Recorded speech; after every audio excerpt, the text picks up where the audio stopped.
Okay, podcaster, I may have gone off the rails last week a little bit about video. And I kind of missed the mark because there's a lot more behind video.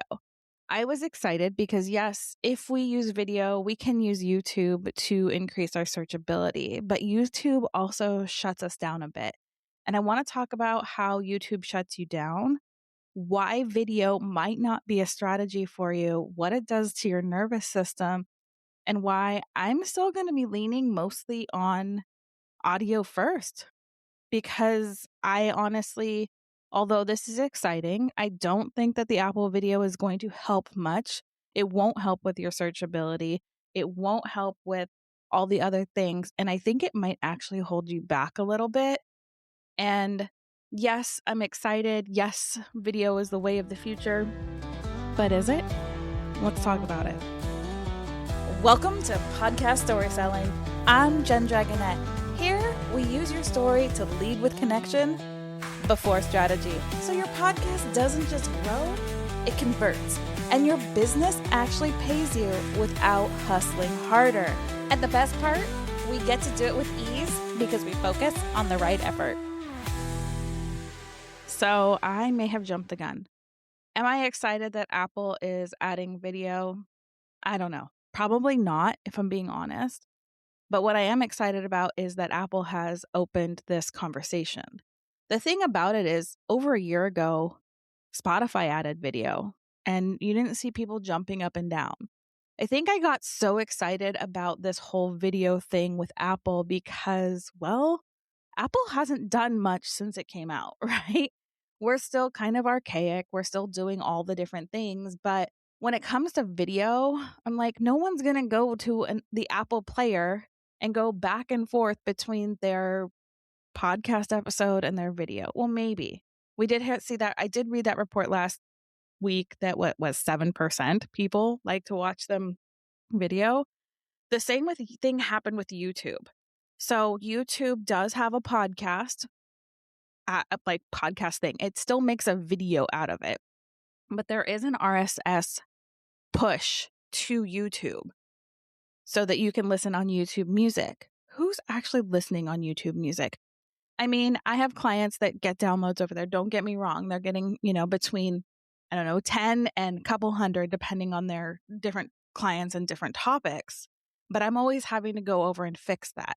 The problem with that is that on YouTube, it goes over quote unquote as a podcast, but it really just takes your RSS feed, so your actual audio file, and then puts whatever you put into your host as the image, and that's it. So it's literally a long form audiogram, which we all know doesn't work. When I look at longevity of people listening, if I put them both up side by side, so I put the client stuff up as the podcast with the audio with the image over it, and the podcast with their face, people are going to stick around longer with their face to screen. It's just how it is. So when it comes to video, is video right for you?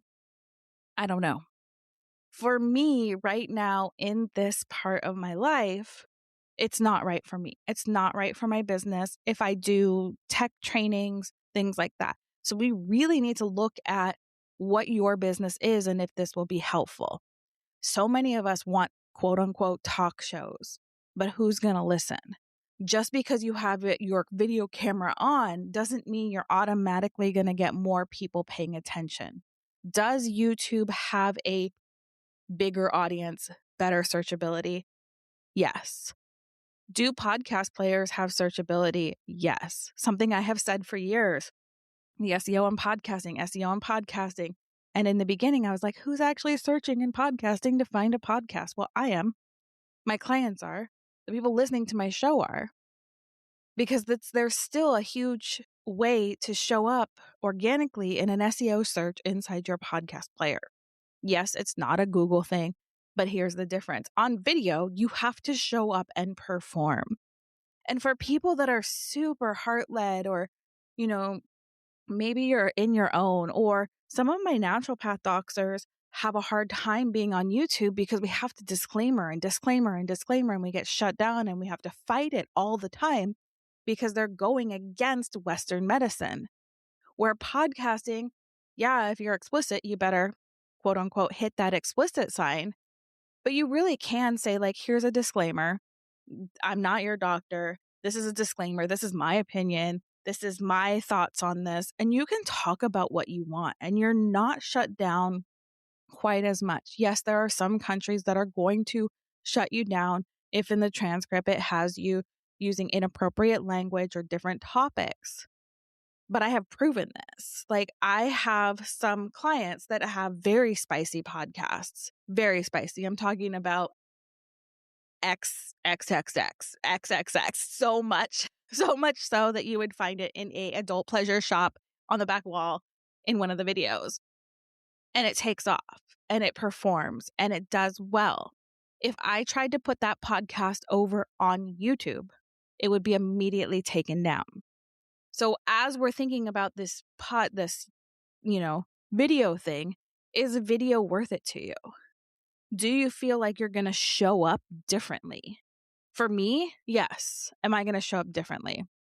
Right now, I mean, last week I got out of the shower and I was so excited and I came right in and I recorded and I dropped it for you.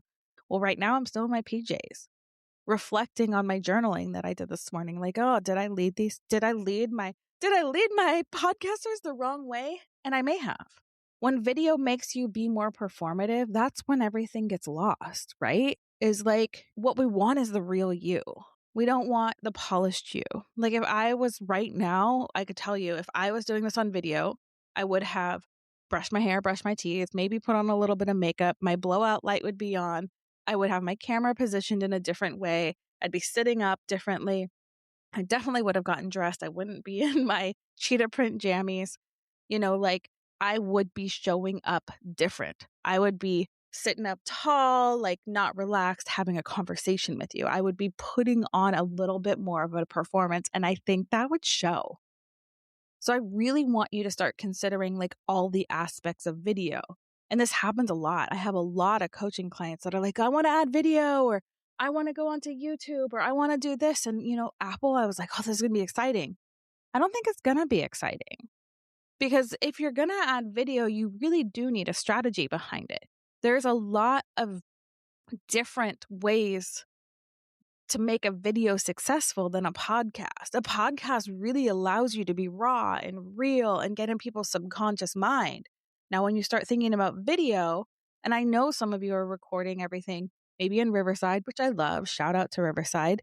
I have a link for them below. I'm a partner with them. If anybody ever joins through my link, I do give you a free hour with me because I feel like if you're going to use my referral link, I'm going to give back to you, which I love. And it helps you edit. It helps you do all the things. But I think that while you're looking at this and while you're doing the things, like, is it worth it? Is the video worth it? So many people are like, oh, I need to get on YouTube. I have one client that's been saying they want to be on YouTube for a year.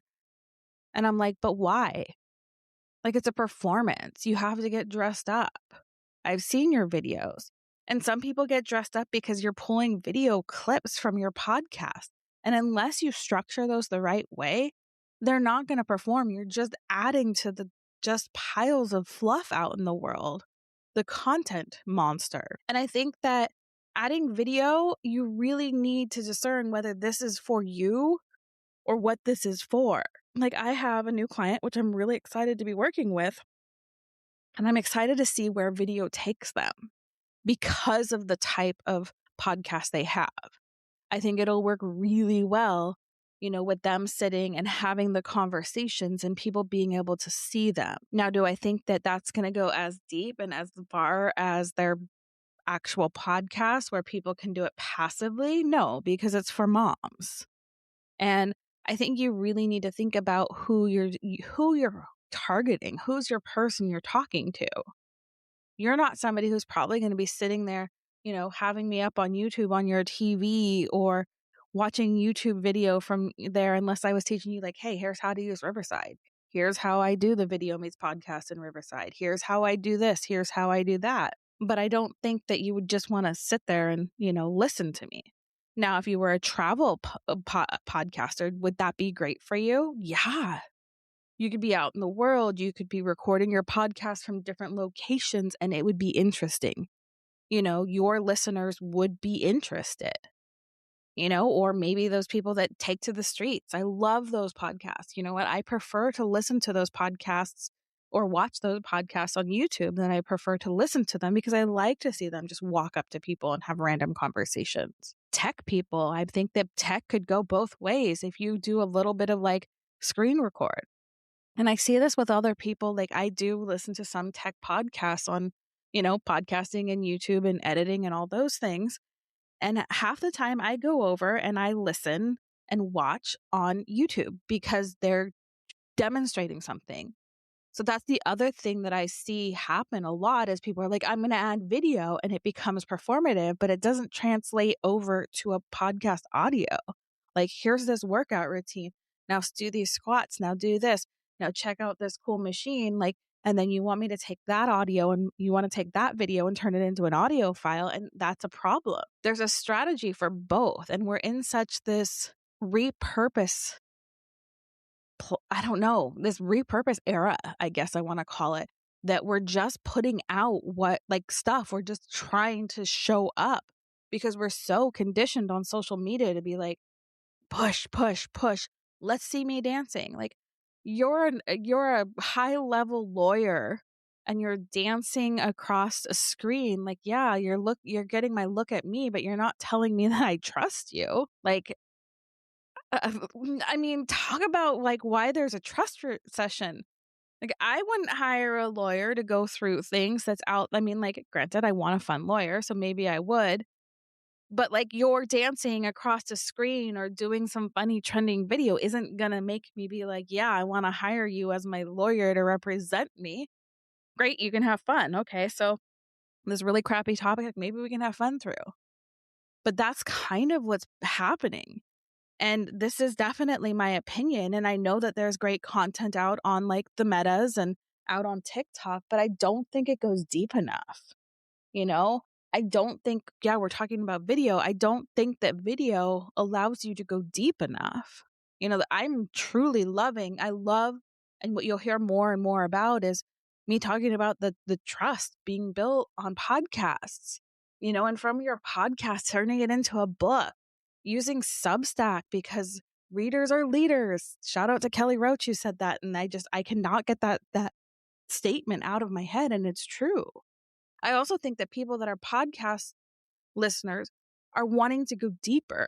They're in a hypnotic state while they're listening to you. They're doing something else. When you're asking them to watch a YouTube video, you're taking away everything that they're able to do. Like maybe they can go for a walk and not trip on that rock while they're like going down the sidewalk or step in that pile of dog poo that somebody forgot to pick up because they quote unquote didn't have another bag. Bull. Anyways, that's a whole nother podcast. But I really want you to think about this. Is video exciting being added to Apple? I think that yes and no.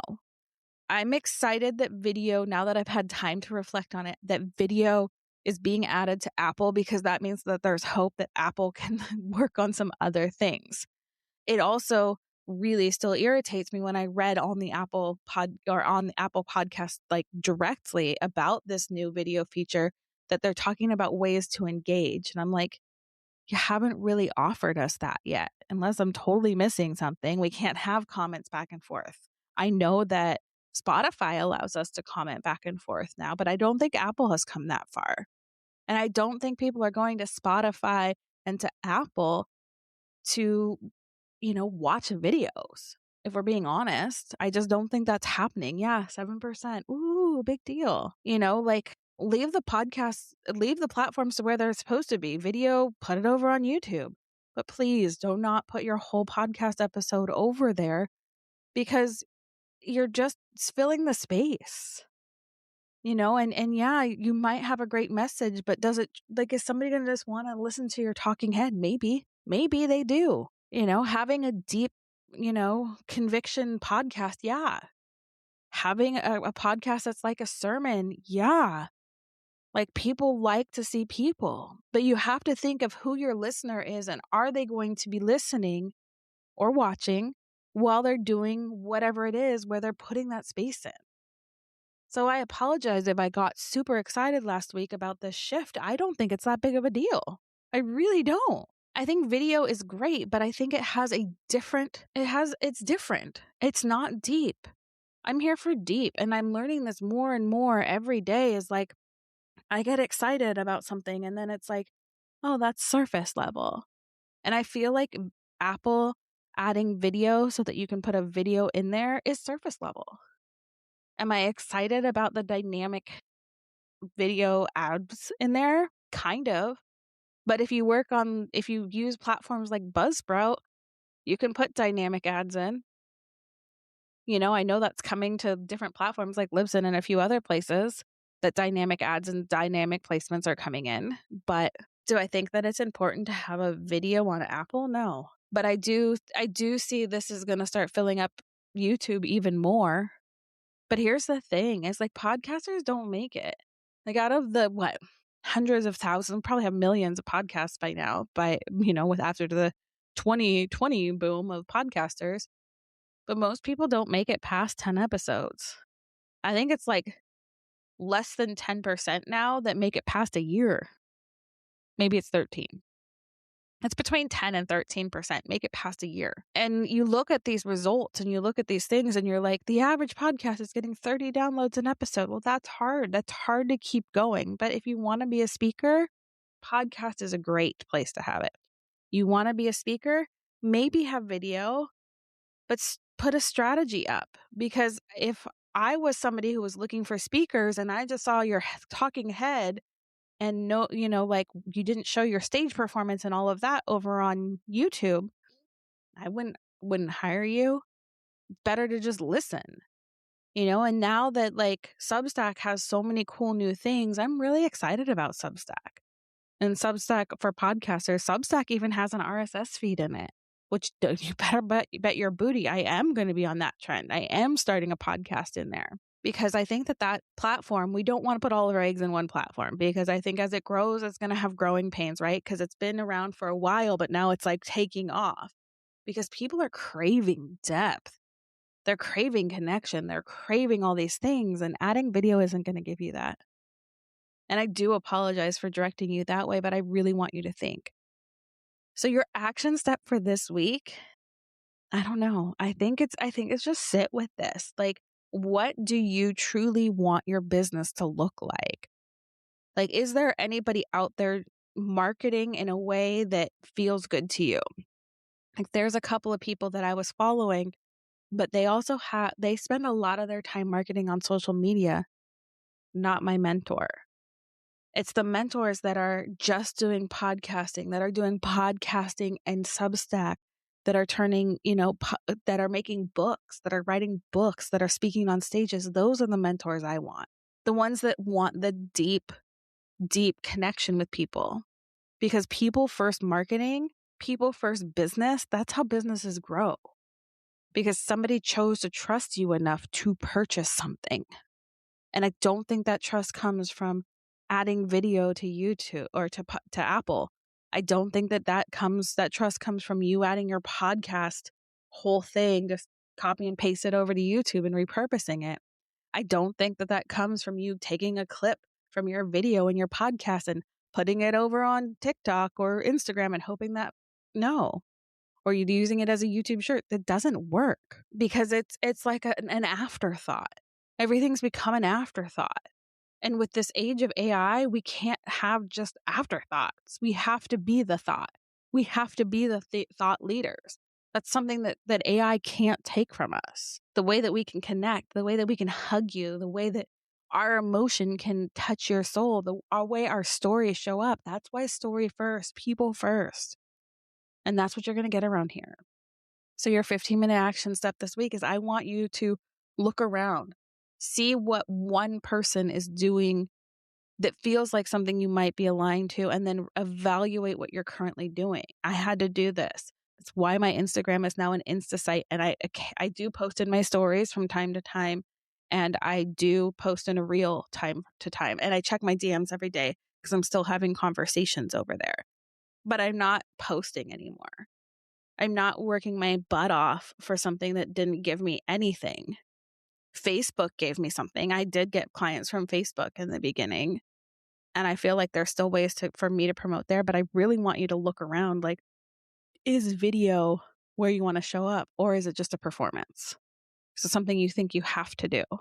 How much of your marketing is things that you think you have to do? How much of it is fear of stopping doing it? Oh my goodness, I'm posting once a day over on Instagram and Facebook and posting once a day on TikTok and all these things. Has it brought you the ROI? Maybe it's time to let it go. Oh, I'm thinking about adding video. Well, how much energy is that going to take? Is it going to be worth it? Do you have to perform? Do you have to change the way that you show up for your podcast? Like, how are you going to do this? I mean, there is the video meets podcast section, which I have the strategy so that you can record your episode and then pull one chunk out to be successful on YouTube. But is that a strategy that you want to do, or are you already struggling getting your podcast out because you're trying to perform? When we let go of the performance and we let go of all the things that everyone else has told us, like what's underneath it? And that's what I want you to do. I want you to spend 15 minutes like I did this morning to come to this realization of like, hey, I may have steered you wrong. I'm not actually that excited about Apple Video. Like, I'm just not, because I think it's going to create a lot more pressure and it's going to create a lot more of pod fade. If I'm going to be excited, yeah, hey, bye guys. I'm going to say ta-ta to more podcasters because it's just going to overwhelm you. So there'll be less competition in the market because I'll be the only one, because everyone else is like burnt out because they're trying to add a new strategy. So really think about that. So that's your 15-minute action this week.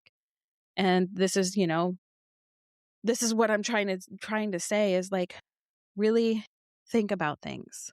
We are in a trust recession. A lot of us have been scammed out of money. A lot of us have purchased programs. I mean, I'm over $100,000 in coaches. And that's after the $200,000 I spent on my master's degree. And it's taken me all these years to like come to this conclusion of like, it's about people first.